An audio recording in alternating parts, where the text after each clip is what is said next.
Welcome to four sides TV. IPL 2024లో రసవత్తరంగా కొనసాగుతోంది. సగానికి పైగా టోర్నమెంట్ ముగిసింది. ఈ సీజన్ ముగిసిన వెంటనే T20 వరల్డ్ కప్కు రెడీ అవుతోంది టీమిండియా.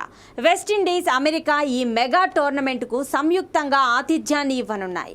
జూన్ 4వ తేదీన టోర్నమెంట్ ఆరంభమవుతోంది. 30 వరకు కొనసాగుతుంది. వెస్టిండీస్, అమెరికాల్లో మొత్తంగా 7 స్టేడియంలో మ్యాచ్లు స్కెడ్యూల్ కానున్నాయి.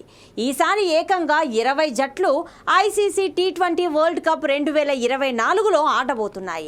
ఇంటర్నేషనల్ క్రికెట్ కౌన్సిల్ నిర్వహించే ఈ టోర్నమెంట్లో ఒక్క టైటిల్ కోసం 20 జట్లు పోటీ పడడం ఇదే తొలిసారిగా చెప్పుకోవచ్చు. ఇంత పెద్ద మెగా ఈవెంట్లో భారత్ జట్టులో ఎవరికి చోటు లభిస్తుందనేది హాట్ టాపిక్గా మారింది. T20 వరల్డ్ కప్ ఆడబోయే జట్టును మే 1వ తేదీన ప్రకటించబోతోంది భారత్ క్రికెట్ కంట్రోల్ బోర్డు. దీనిపై ఇప్పటికే ఓ ఫార్మల్ మీటింగ్ సైతం ముగిసింది. BCCI chief selector Ajit Agarkar, captain Rohit Sharma ఇప్పటికే దేశ రాజధానిలో సమావేశమయ్యారు కూడా. వరల్డ్ కప్ ఆడబోయే 15 మంది ప్లేయర్లతో కూడిన జట్టుపై ఓ నిర్ణయానికి వచ్చారు.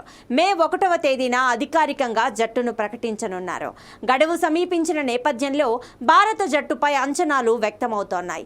లెజెండరీలు, టీమిండియా మాజీ ప్లేయర్లు, స్పోర్ట్స్ కామెంటర్లు టీమిండియాలో ఆడబోయే ప్లేయర్ల గురించి తమ అభిప్రాయాలను వెల్లడిస్తున్న నేపథ్యంలో ఇప్పుడు తాజాగా టీమిండియా మాజీ ప్లేయర్ వసీం జాఫర్ భారత జట్టు కూర్పుపై తన అంచనాలను తెలియజేశారు.